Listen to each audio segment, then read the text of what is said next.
Hi, this is Vesla Weaver. I'm an assistant professor at the University of Virginia, and I'm speaking with Heather McDonald. Hello, Vesla. Good to see you. I'm with the Manhattan Institute and City Journal, and I'm looking forward to our conversation. Me too.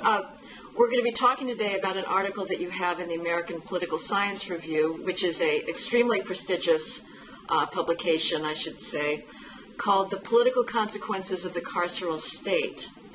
And I assume, Vesla, that this is a preview of your forthcoming book, Policing Citizenship, The Political Implications of Punishment for Civic Inclusion, Democratic Participation, and Social Capital. When is your book coming out, Vesla? Well, actually, we're at the very beginning stages. We've only written a few chapters, so it probably won't be out until late next year, or maybe even the year following. But really, the motivation for the book stemmed out of this article that we'll be talking about today. Okay. And the basic premise is that there's been a lot of research on how incarceration affects families and communities and their wages, their earnings, their employment, their family dissolution. But there's really been no understanding or exploration of how it affects the democratic citizenship and political engagement of people that have come into contact with this form of government intervention. And so one of the main, things that we're arguing is that for many citizens, particularly poor blacks in urban areas, this has become, incarceration and police stops have become a very important primary site of interaction with government. So we need to understand how it shapes their political life world. Does it have any demobilizing consequences? And so that's what we'll be talking about today.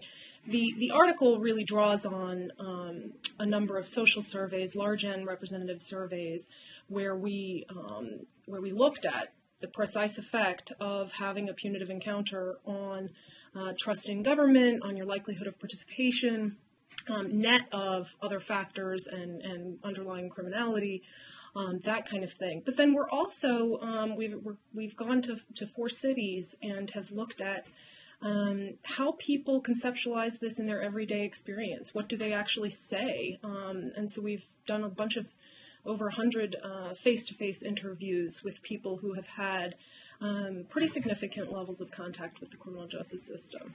Mm-hmm. Well, that didn't come out so much in your article yet, but what I found most striking in reading it, Vesla, was what you don't talk about in reference to the carceral state.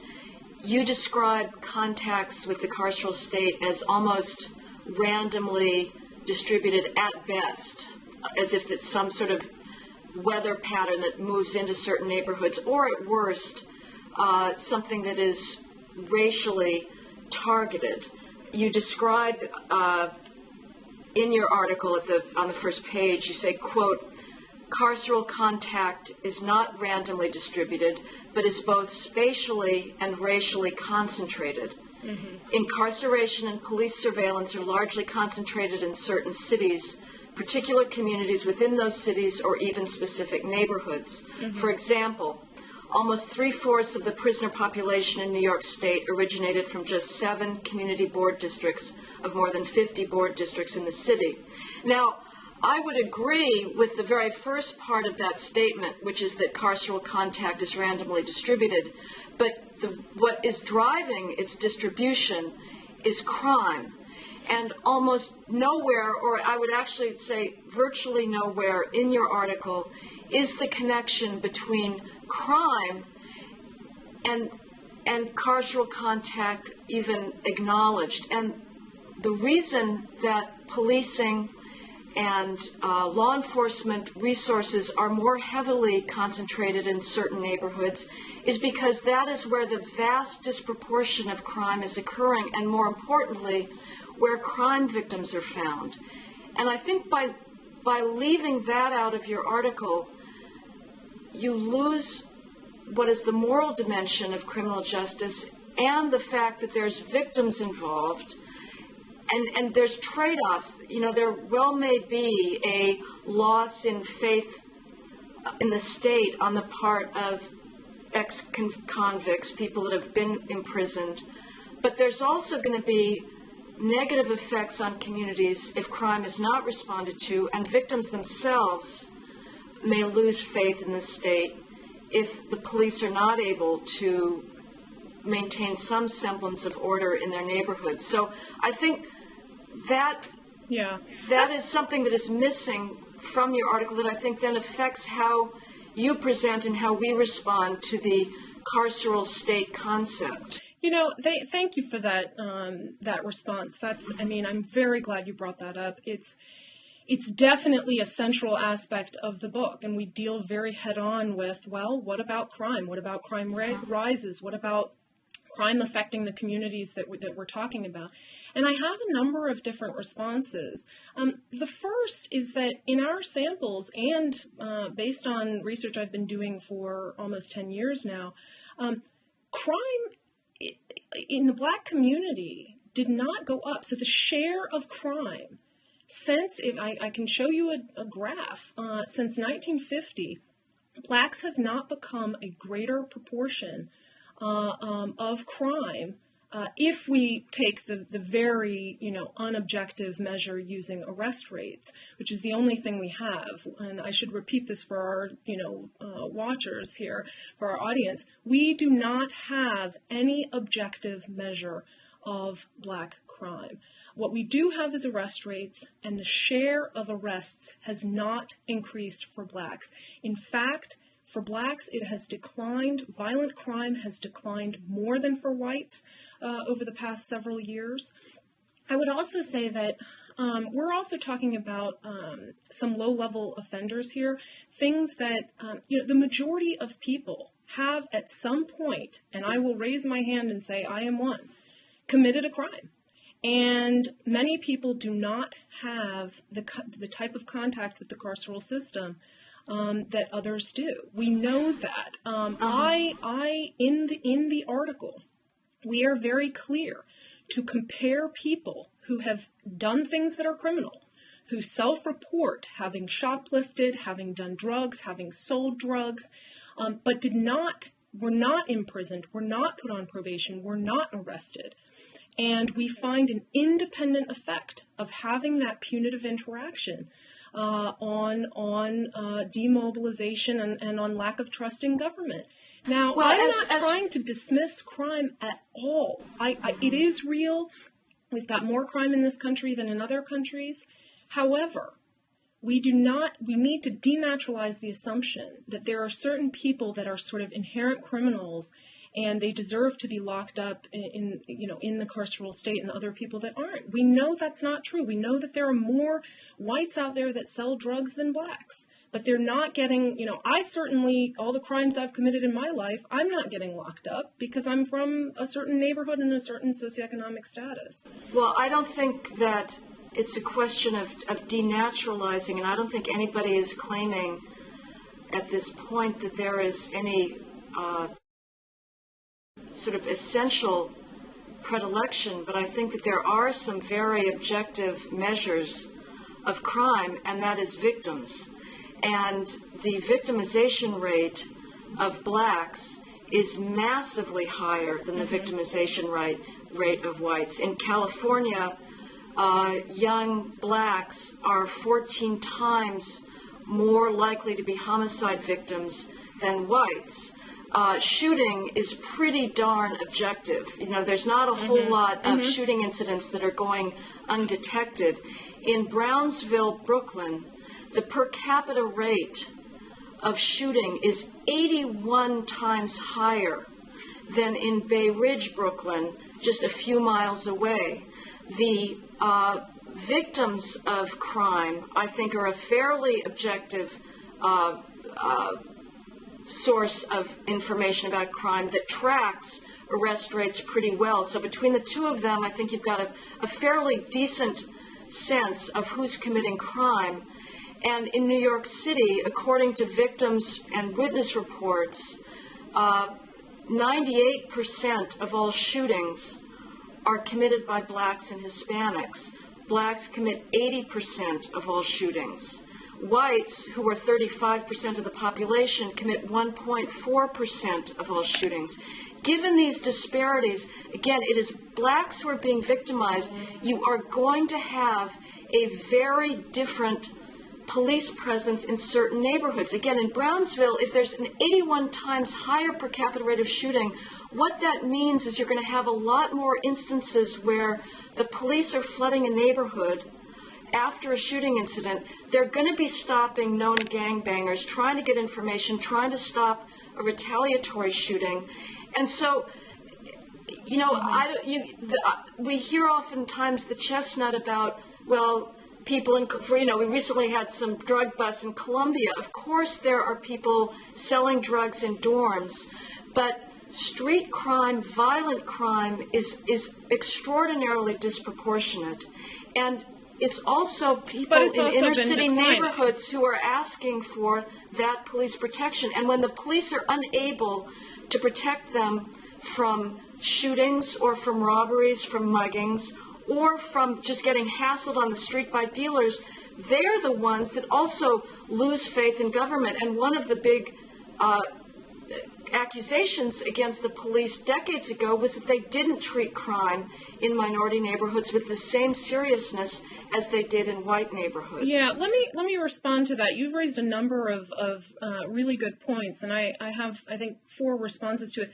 So the first thing is that the best data that we now have is by Michael Tonry, who's a law professor at University of Minnesota, and what he shows is that over time, crime, and particularly black crime, namely the black arrest rate, explains much less of the incarceration disparity than it once did. So in the late 70s, black crime explained a majority of why more blacks were incarcerated. Today, it does not.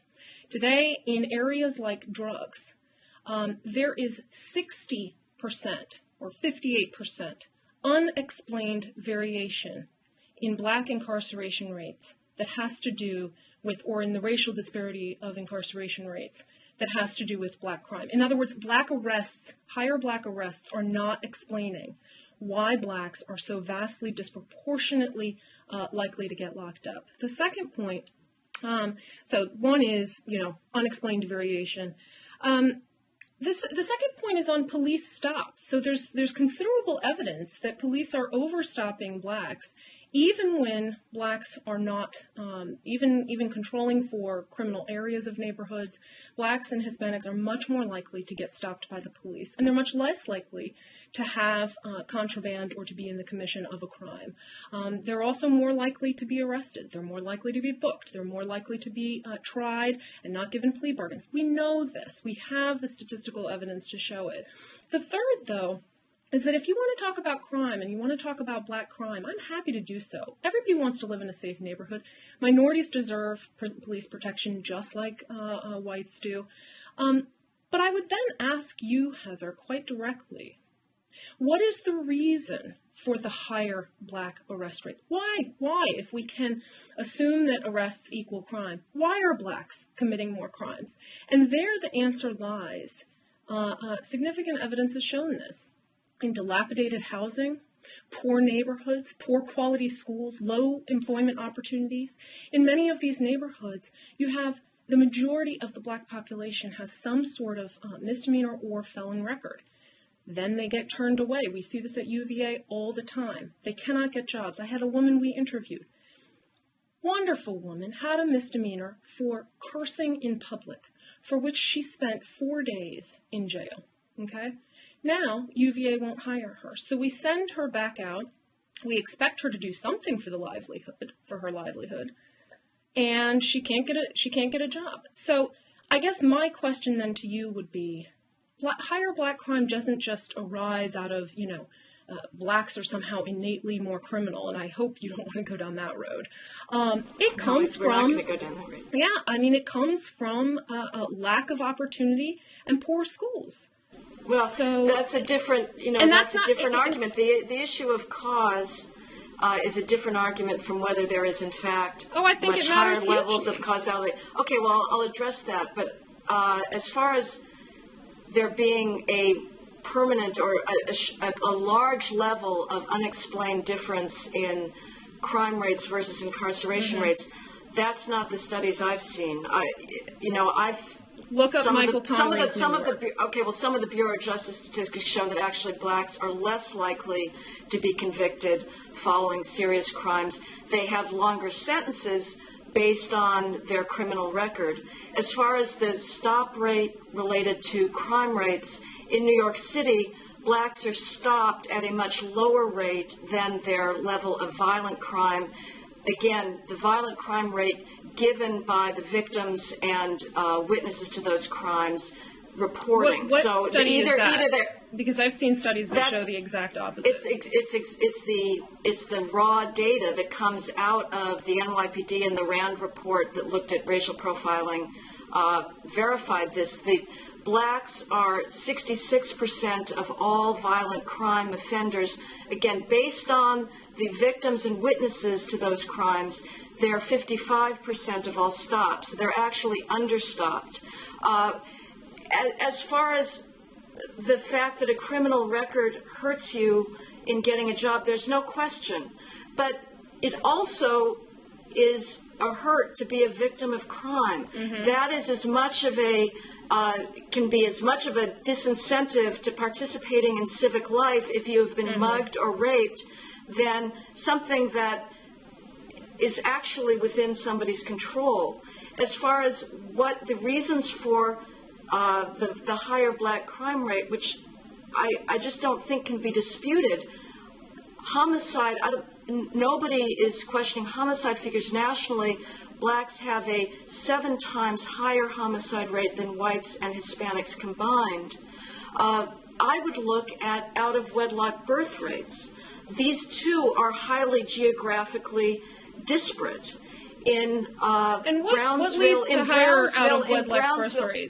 Brownsville, Brooklyn, you have about a 14% of all births in Brownsville are to teen mothers, compared to 0.2% of all births to teen mothers in Battery Park. In Brownsville, 81% of all births are to unmarried mothers, compared to 6.8% of births in Battery Park. And where do you think that comes from, Heather? I think it comes from a loss of belief in the institution of marriage, a culture that says to young black males that they are not responsible for their kids. And I think the larger problem maybe is a general disinterest in male contributions in the culture at large. I think the feminist message is that women can do it all. We are understandably reluctant to stigmatize single mothers, many of whom are doing enormous heroic work on behalf of their children. But the facts are undeniable that kids need 2 parents. And to me, the biggest handicap that blacks face today is their overwhelmingly larger chance of growing up with no father in sight. That's where the disparities begin.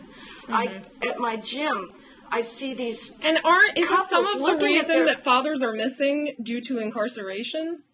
That could be. It's part of it, but I would love to know how many of those fathers, before they were incarcerated,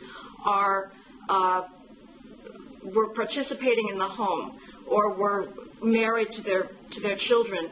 Incarceration is something that you can avoid by not committing crime. Being a victim of crime is very hard to avoid, and I think that there is a moral difference between those two. Some of the other issues that you bring up with regards to the bad effects of the carceral state are true, and you have a sort of an interesting Brechtian way of observing the features of the carceral state as if we'd never noticed it before.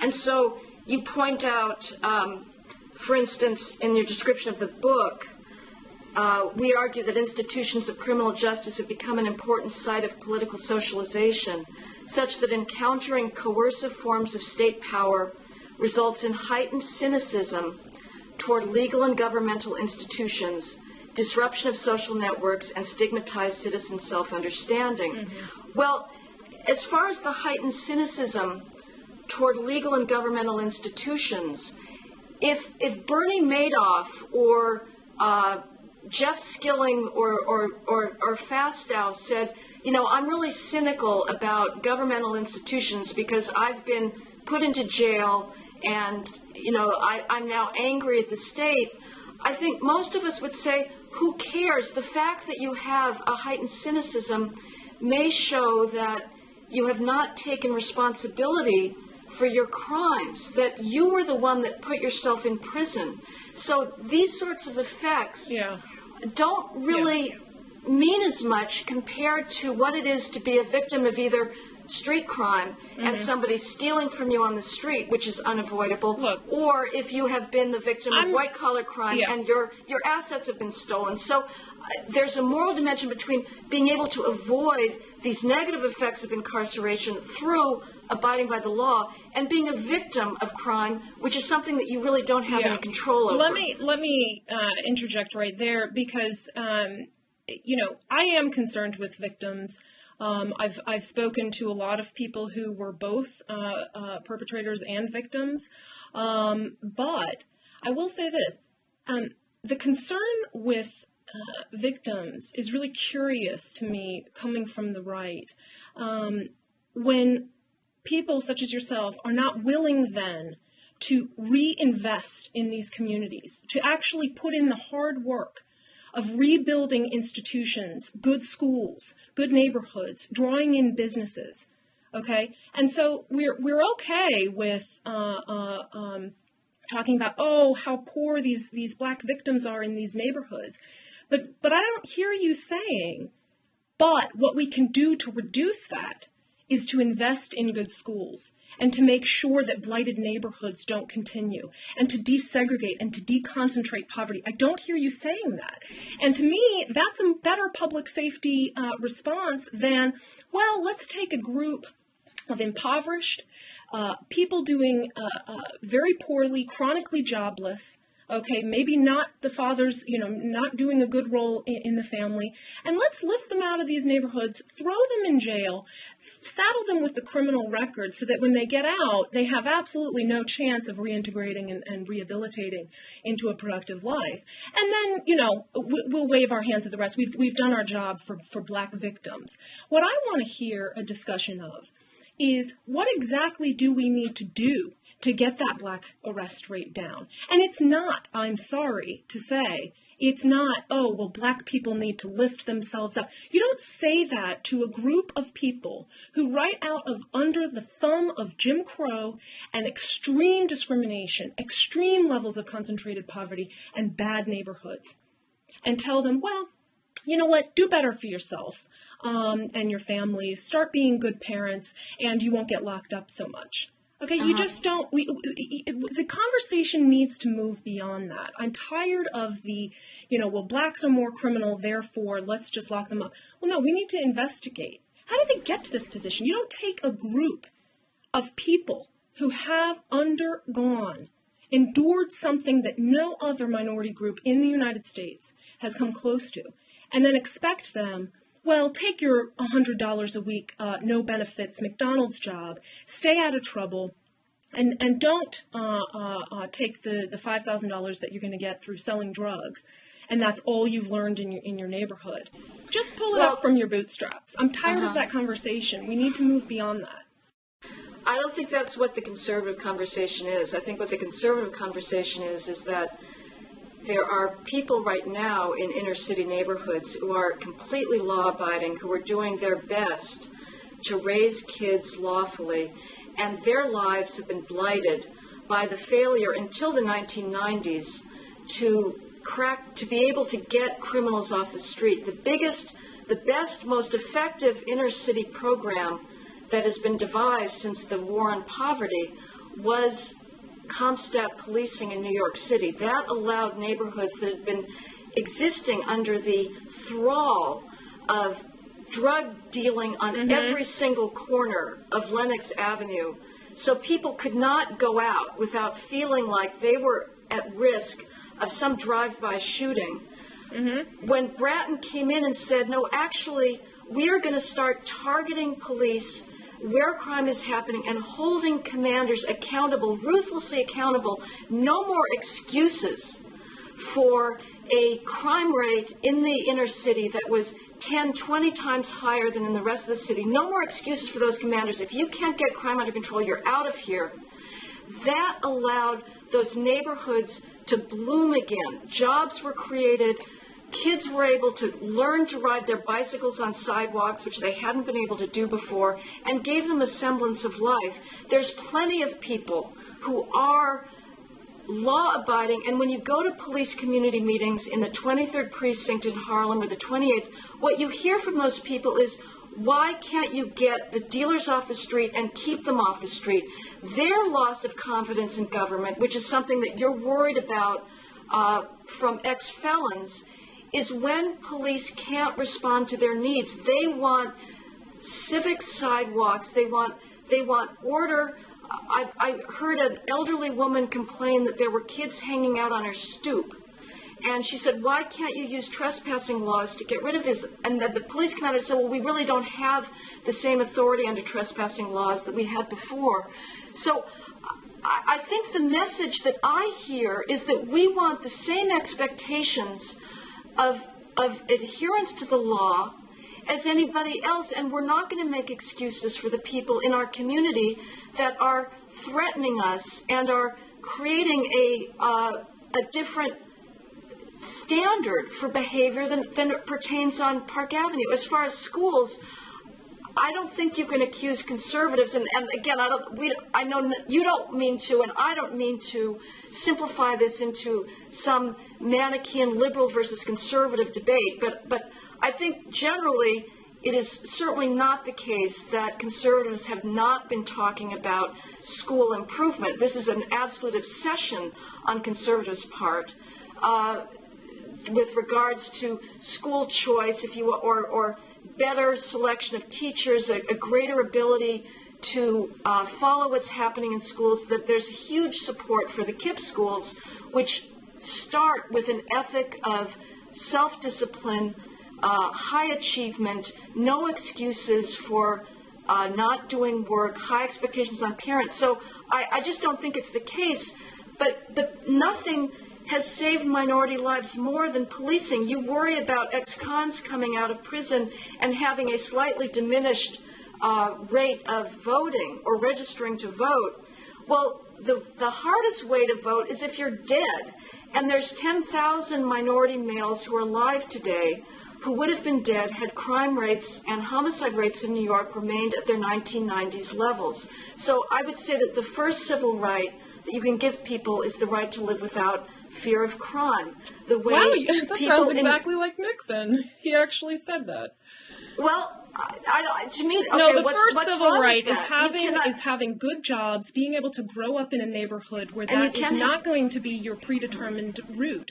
And until I would love to know, all the people that you've talked to that are clamoring, for more police protection and to throw their black men in jail. But we've done a lot of talking to people too. And what we hear is that, we just came back from New Orleans where we talked to several wrongly convicted people who were exonerated, spent multiple years in prison. And many of the police force down there is now being taken to task for some of the Katrina stuff. But what I want to go back to is I still haven't heard you say what we're going to do about alleviating some of the poverty and chronic jobless-driven criminality in these neighborhoods. If you took whites and put them into the exact same living conditions, and there are studies to show that there are virtually no neighborhoods in the entire United States that undergo the rate of extreme and deep family poverty, and the concentration of that poverty within the neighborhoods. You simply don't have the equivalent in white communities. If you did, guess what? white crime rates would be just as high. White Well, homicide rates would be just as high. And so to me, I still haven't heard an adequate plan for, yes, we can lock people up, but guess what? That problem is going to keep continuing until neighborhoods increase, until they get better, until schools are able to give people a fair shot. I mean, we just came from Trenton. That school is not graduating, half of its students. 80% of black males in Trenton, New Jersey, have had some sort of criminal justice involvement. You think that's random? Is that a fluke? Where does that come from? I think it comes from a cultural breakdown and from the lack of fathers. A culture? But the culture. So that, explain that to me. What kind of culture do we have? Exactly. I think there is a culture where fathers are not involved, and when you have kids that are growing up in a world where fathers are not expected to take responsibility, and when boys learn that the way to become a player is to father kids out of wedlock and then nothing further is expected of them, they have no incentive to learn bourgeois habits of self-discipline and deferred gratification. This is and where does that come from? That comes from a history, Heather, of extreme discrimination. That's if I can just respond to some and of your racialized livelihood. But at this point, as Amy Wax argues brilliantly, and she's been on Blogging Heads, there's nothing that whites can do about that. It may well come from the total betrayal of American principles that was slavery and Jim Crow. This is completely undercuts the facile notion of American exceptionalism. I could not agree more that this country has a history that is in direct contradiction to the principles it stands for. But at this point, to say that society has not spent enough to try and make amends, that there has not been billions, if not trillions of dollars of welfare spending, and that schools are not adequately funded when you have massive spending in inner cities per capita at a much higher rate than other cities. The Kansas City school desegregation experiment, which has facilities and per capita student spending that is out of anything off the map compared to any other school, where you still have a high degree of student discipline problems and failure. I don't think that the solution is more spending without talking about the choices that people are making. And as far as there not being that this is something that the community doesn't want, it is what the community wants, and you want job creation. You are not going to have job creation as long as crime remains at the levels it does. I suggest that you visit Harlem and see the transformation that happened there because of Comstat policing under Bratton and the police chiefs that followed him. That brought jobs into the neighborhood that were never there before. Crime, it seems to me that the recession has proven definitively that crime is not a response to economic deprivation. We've had crime going down every year, massive amounts. Every year it's gone down since the recession happened. Every study I've read has linked economic deprivation to crime. But we haven't seen it. Crime has gone down. Crime was at an enormously low rate during the Depression, which was the biggest economic cataclysm that this country has experienced. In the 60s, we had an extremely buoyant economy, and crime was going through the roof. We also had, in the 60s and 70s, a ethic against incarceration. Prisons were being depopulated, and crime was going through the roof. It was not until the prison population started changing and we had longer sentences that eventually you had that kick in, as Frank Zimmering argues, to have its long-term effect on helping with data-driven Comstat policing in bringing the crime rates down. But I just want to go back I to totally agree that crime has there are measures that we do need to take that do involve policing measures to bring crime down. What I'm trying to say is that we also need to pair that with significant investment in neighborhoods. And what I will say is, I want to get back to some of the conclusions. My article wasn't really I wasn't dismissing crime, but we also weren't, the point of the article was not to examine, race and crime debates. So one of the things that I sort of wanted to hear your opinion on was, we can agree that there are negative effects of crime on communities. I've never said otherwise. There are negative effects of incarceration on communities. There is some good evidence by Jeff Fagan that shows that actually incarceration over time can, in fact, at high levels, breed more crime as it disrupts the social bonding and social community and social capital of certain communities. But I also, through our interviews, we heard a lot of people, and this is what sort of disturbs me. It's not just that I'm concerned that people aren't participating in political life and, I'm more concerned with them not participating than with the victims of crime. That's not at all what I'm saying. But I do think that this massive intervention into the lives of blacks, particularly poor black men and young black men, has left a group of very disempowered, very alienated, a group that described themselves living under a dictatorship, under a police state. They felt incredibly targeted. They felt that they didn't have the same rights as you or I. They couldn't walk in certain areas for fear of being stopped and harassed by the police. And I had one person in our interviews. Let me just read a quote because I think it's relevant. And here's what I'm concerned with. But no, have I ever tried to contact a senator or a governor? No. I feel like they're not interested in what I have to say. I feel like if I contact a senator or governor, they'll probably want to put me in jail and leave me as a troublemaker. I'm serious. That's how I actually feel. I better stay way below the radar because this guy's trying to start trouble. Now again, keep in mind what I said. They have money and power. Who the hell am I? I'm just a small peon at the bottom of the totem pole. For me, it's problematic that we have a group of individuals, a group of people for whom this is what government means to them. This is the state they're living in. They're seeing a very different, a fundamentally different kind of democracy than you or I. To me, and we heard this again and again and again, people actively avoiding government. They didn't want to see any public authorities, any officials. Not only did they not turn out to vote, but they were not going to go to their school PTA meetings for fear of being targeted by any sort of uniformed officer.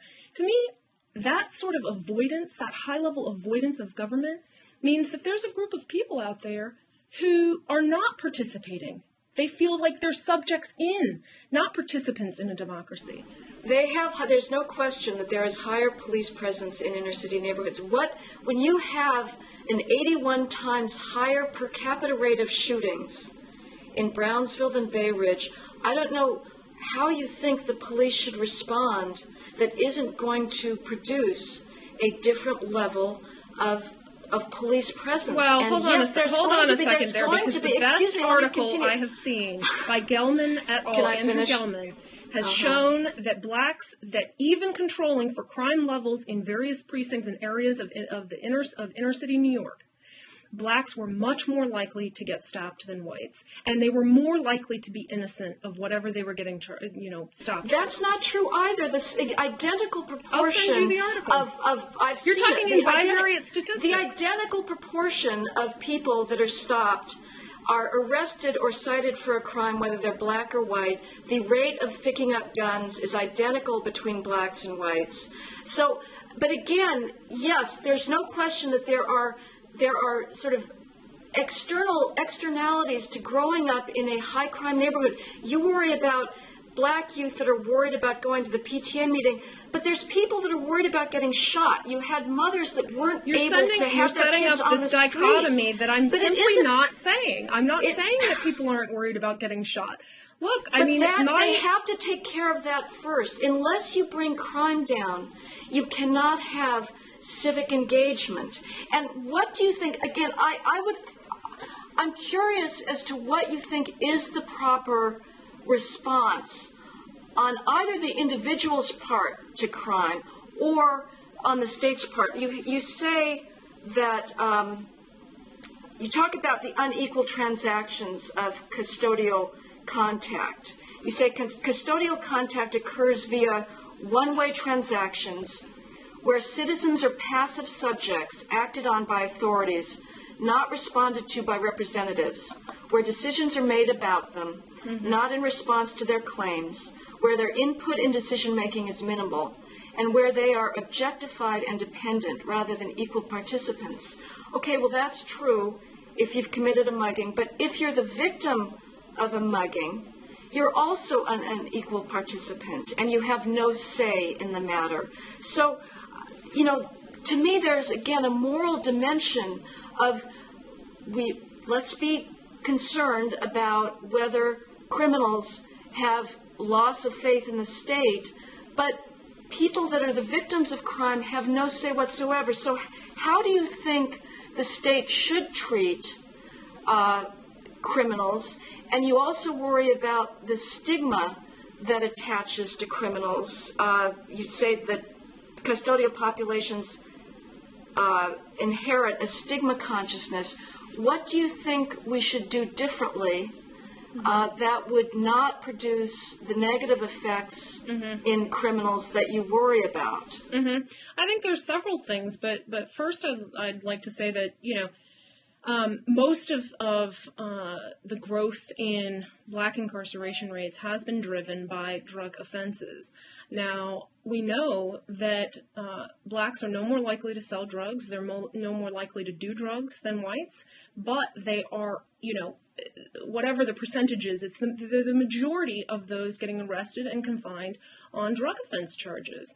So there is some disproportionality going on. I think to your question of what exactly should we do to make the process not have these negative externalities, I think we have to pursue a paired approach.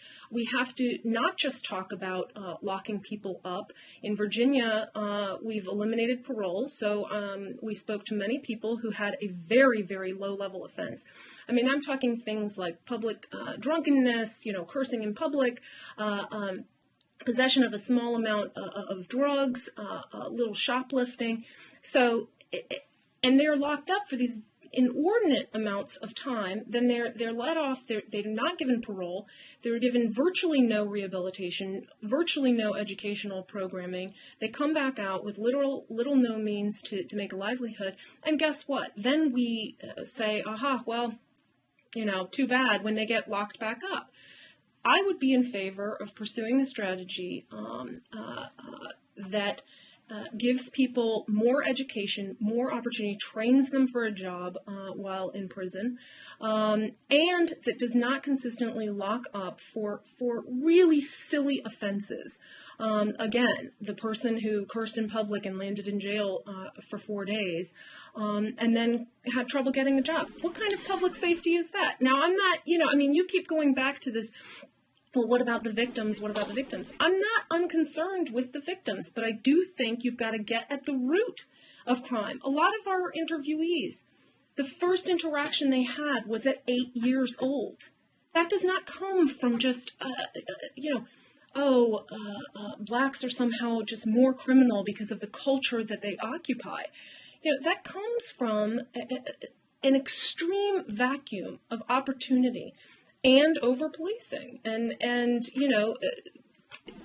tell that to the people in inner city communities who want more cops. That is the first thing out of everybody's mouth.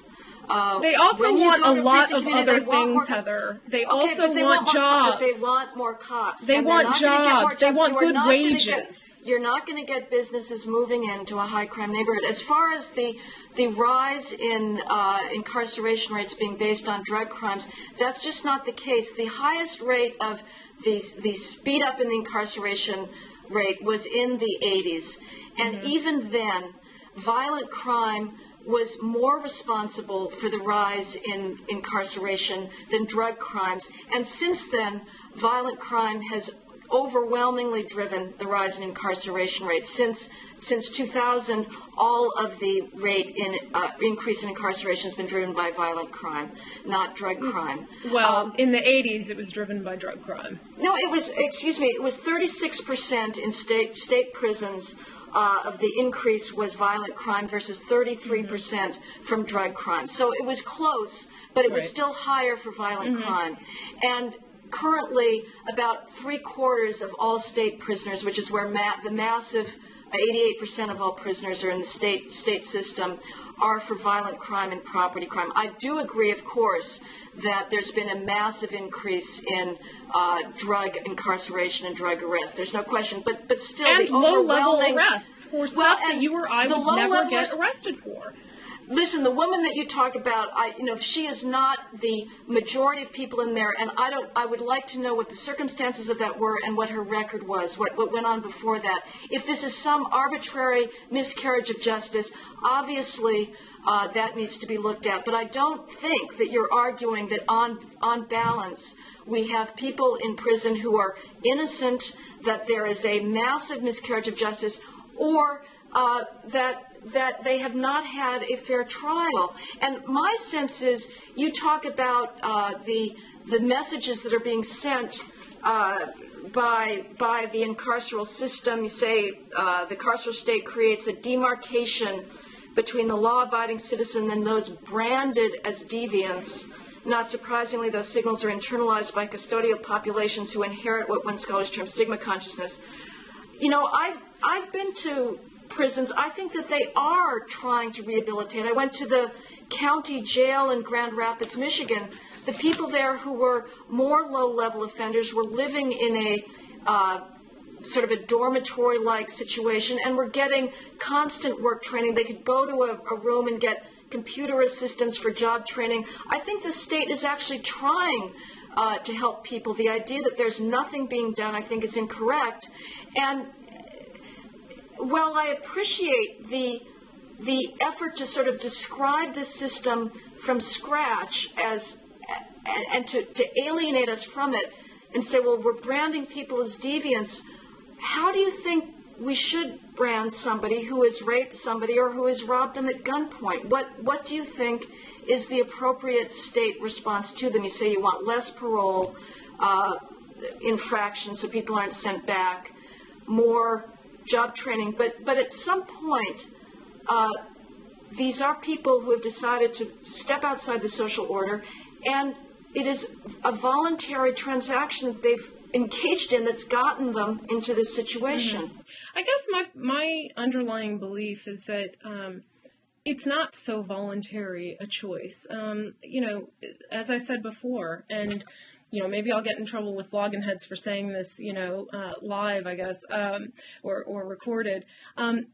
Many people have committed crimes. I've probably committed 24 misdemeanors or felonies in my lifetime.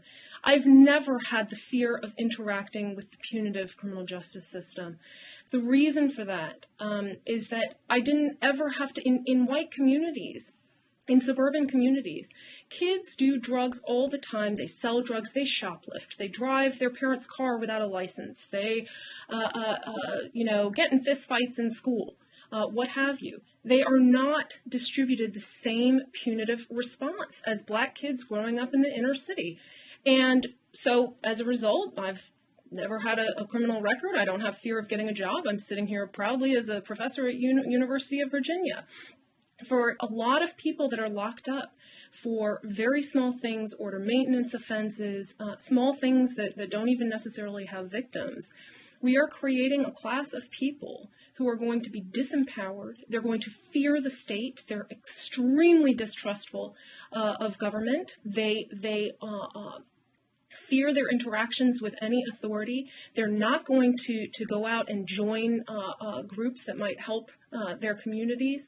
So I guess where I'm disturbed, it's not that I'm not disturbed by crime or by victims who I do think are going through a lot.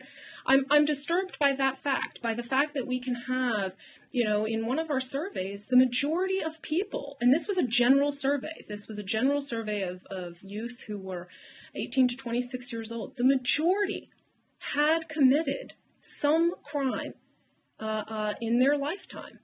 But the majority had not had a punitive interaction. And so in the article, we actually we match up people who have done drugs, people who have done illegal things with and have never had a conviction or arrest or a stop and search by police, with people who have. And the only difference is we controlled for race, for criminality, for all kinds of things. The only difference was having that punitive interaction.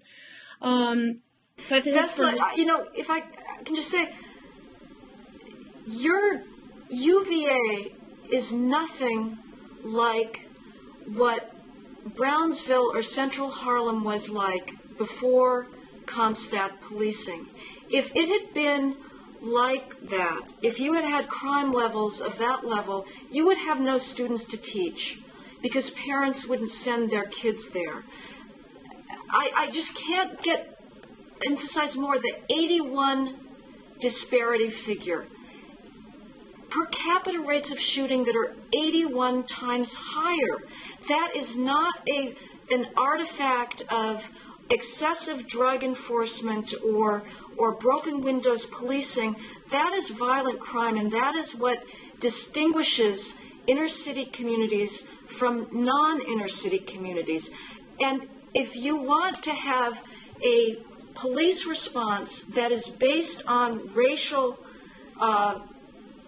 population ratios rather than crime ratios, which is what it is now based on, the deployment of cops in New York City is based on one thing alone, and that is victim reports and community demands for policing.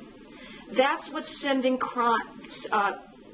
that's what's sending cops to the 75th precinct in East Brooklyn more than to the 19th precinct in Upper East Side. So if you want there to be more police presence distributed based on racial characteristics, you're going to have to strip cops from the neighborhoods that need them the most and where the victims and law-abiding residents are saying, give us police protection. And I don't think that's going to be for the good of those communities, because I agree with you, jobs are important, the possibility of getting decent work is important, although I will also add that what we see with a lot of immigrant population is people that are traveling to jobs. But if you don't have a car, okay, let's just say that you can't travel to a job, you need the jobs on site.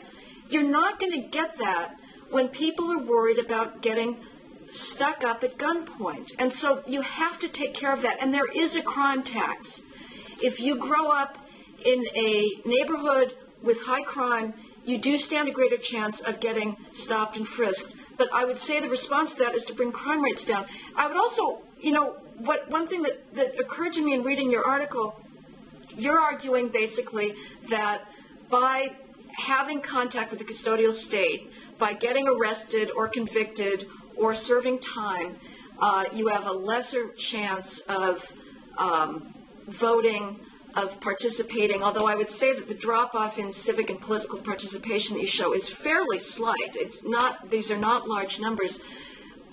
This is not an argument that's going to fly with most voters in states that have felon disenfranchisement. So this is something that is actually done de jure rather than just as a consequence. But do you believe in allowing felons to carry guns and own guns? Do you think that's also an improper way of disenfranchising felons? Not allowing them to carry guns? Yeah, do you think they should be allowed to have guns? No. Why? Why? Well, this is not an area that I study, but I think that once particularly if you've been committed of a crime that did involve a gun, that was a violent crime, no, I don't think that you should carry guns. But I don't think most people should be allowed to carry guns. But then guns, why is it different? But you worry then that people are going to have think slightly less well of the state or might vote less, which is something that absent felon disenfranchisement. Well, I'll tell you why. They can vote. I mean, nothing is preventing them from volunteering with the PTA, but you would actually disempower them from carrying guns, which is actually, now I'm not a pro-gun person either, but I will note that the Second Amendment does protect the right to carry guns, whereas the 14th Amendment does contemplate people losing their vote because of crime. So it's just curious to me that you don't have a problem with taking away somebody's Second Amendment rights because they're a felon, but you're worried that they will think less well of the state or have a slightly less chance of civic participation because they have served time for robbery. Yeah, I mean, I think that I think underlying that assumption is the notion that voting and participating and being part of civic life, serving on a jury, helps people reintegrate, helps people have a sense of efficacy and political influence. And that in and of itself, we don't know this for a fact, but there's at least one study that suggests that in and of itself can reduce likelihood of recidivism. And so I do believe that people should be, if I were to design, a field experiment, what I would do is actually, instead of giving people in parole and prison facilities this sort of personal responsibility rhetoric of, make changes in your own life, I would give them a civics class. I would teach them about government. I would teach them about the history of the civil rights movement. I would teach them how to be an effective member of society. I would teach them to go back to their communities and organize, get organized, mobilize for change, mobilize to improve the schools, contact their representatives. And I think that would actually aid. One of the curious things, the reason why I'm sort of floating this idea of a field experiment here, is that when we went to the parole facility, it was called Bo Robinson in Trenton, New Jersey, what was really striking to me is that all of the signs on the walls had this extremely individualistic kind of make better choices, you should do better, you did wrong, get it together yourself, be a better person type of things, rather than all posted all over the walls. And they were given these kind of anger management type classes. Well, why weren't they given classes where they study what's wrong in their neighborhoods instead of just blaming it on, the system or some, or not thinking about it at all? Contributing to their communities, going out and doing community organizing, community work. So one of the things we actually talked about with one of the community outreach people at the parole board up there, a fantastic guy named Lenny, was actually designing a program where when people get out of that parole facility, they're given, these are people that are having a really, really tough time getting jobs with a felon record, particularly in this economy. And if we were to give them a little stipend for doing community work and a certificate after they've done 40 or 60 hours, working at Goodwill, working at the local school, helping, working with, cleaning up the parks or whatever, give them a little certificate that says, you have done this work. Then they're able to walk into an employer's office with that certificate as some sort of credential. They're also given more self-confidence about being a proactive, not alienated member of society. They're much more likely probably to vote after that, to get involved in their communities, to help in improving the schools. Okay. I'm all for that. I think that if you can give people a sense of accomplishment, that's fine. But I still find it odd that you don't trust somebody to carry a gun. And you don't think he's capable of that. Why would I? I don't trust many people to carry a gun. I don't want somebody going to UVA and teaching a class carrying a gun. But they do have a right. Okay, they do. But again, that you don't think that a felon should carry a gun, but you are worried about the not participating in voting. But I would say the rhetoric of personal responsibility is absolutely appropriate. I would assume that you would think that the killers of Matthew Shepard should take responsibility for their actions and say that they were personally blameworthy for that, and it is up to them to change their lives and turn that around. And let me interject there. They can do community service, that is fine, and take responsibility for their neighborhoods.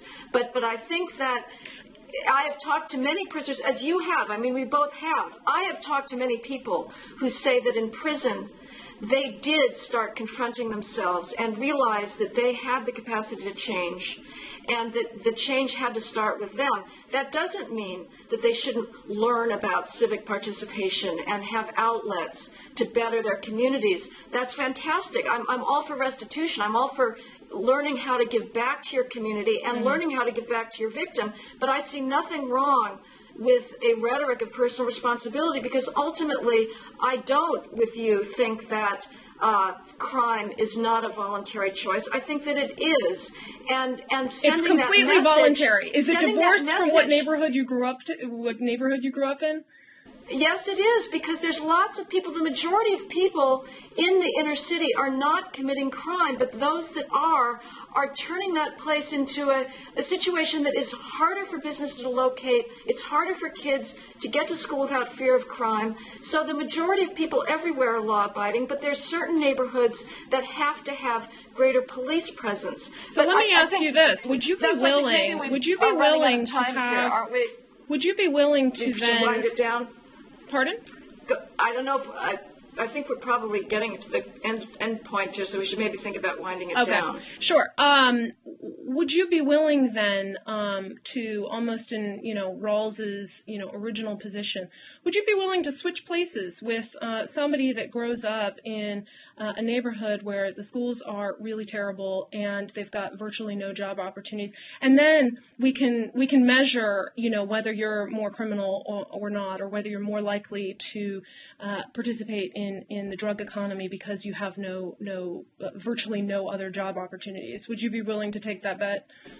No, because it's purely volitional. Crime is purely volitional. It has no ties to structure. But those are not mutually exclusive positions. Of course, there's no question that people that grow up in crime-plagued neighborhoods they're starting out with a handicap. They have much more chance of getting involved in drugs themselves. I realize I'm lucky that I did not grow up in a drug culture.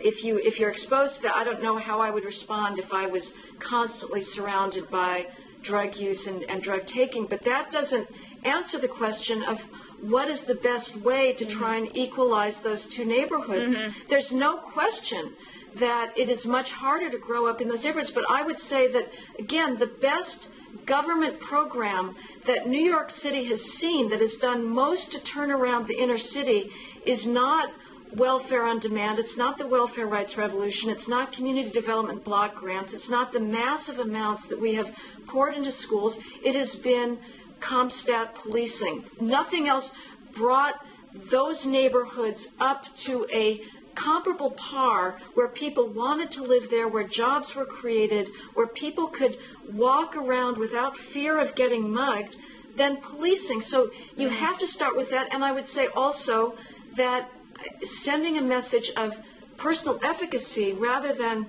blaming the world that you grew up in is also essential to turning those neighborhoods around. So I think we agree, Vesla, that there are great disparities in people's life chances, but I think that the disagreement is how you respond to that. And if we could figure out good alternatives to incarceration that had the same public safety effects, I would be all for them. Incarceration is not an end in itself. It's not a good in itself. It obviously has bad effects sometimes, but not always, on the people that are imprisoned. So if we could show that community placement, intensive supervised probation was just as effective, excuse me, there's the phone, it'll ring a little bit, as incarceration, I'd be all for emptying the prisons. But so far, I'm not persuaded by those studies that we really have come up with alternatives to incarceration. Yeah, let me say one more thing before we wrap up. Let me say one more thing about the personal responsibility stuff. I do think that people should take responsibility for what crime that they did. I also think that it is that in absence of, we talked to several people who just had no narrative for understanding why at age 8 and 9, the corner selling drugs was their only option. We also need to impart also an explanation, a narrative for people to understand the conditions that they came from and how to improve them. I think personal responsibility there only gets you so far. Well, it was your fault. You did the crime. You do the time. You've paid your debt to society. Now go and be a good citizen. Can only really give somebody a very malnourished view of why it is they grew up in a poor area with less resources. If you give them a narrative for why that is and help them to get involved in that community, and not just say, well, it's all your fault, you did the crime, you do the time, that's not really going to get people to feel like they can change and influence the neighborhood around them. Interesting. I couldn't disagree with you more. I think that the sense of telling kids, as KIPP schools do, which is when you pass that threshold into this school, you have the capacity to learn, and you're not going to make excuses for yourself. We're going to hold you to a high standard. You have the capacity to learn in a poor school, in a poorly underfunded school. But let's make the schools better. Let's have high expectations. But I would say that telling kids that they are the victims of societal racism No, I wasn't is saying not that. exactly, well, then that they're somehow in a neighborhood that is unequal for what reasons? I think that the strongest thing you can tell a kid is that if you study and you work, you have the capacity to change your life. And that You'd be telling there's a power people, inside of yourself if to you turn study things in a around. bad school with poor teachers and with underfunded Get rid of the resources bad and old teachers. textbooks, you can do it. You just have to overcome insurmountable odds, but you can do Nobody's it. saying Nothing that. else is wrong here. No. That creates a situation where people just believe, well, if that's the way it is, I guess that's the way it is, and I guess I'm better off, I'm having trouble succeeding at it, so Well, I would say guess that it's my fault. Even if you've got bad textbooks, I would say it does help to study. So I would say if we send the message to study, that's already taking care of something. But I think that this really is probably the time to stop. So Okay. I'm sure people will enjoy looking up your article, which will be linked on Blogging Heads, I'm sure. And this has been extremely thought-provoking, Vesla, and I appreciate you taking the time off from your teaching and writing responsibilities to talk with me. Indeed, and I appreciate talking with you, Heather, and look forward to many future conversations. I hope so. Thanks Thank you so much. Bye-bye. Bye-bye.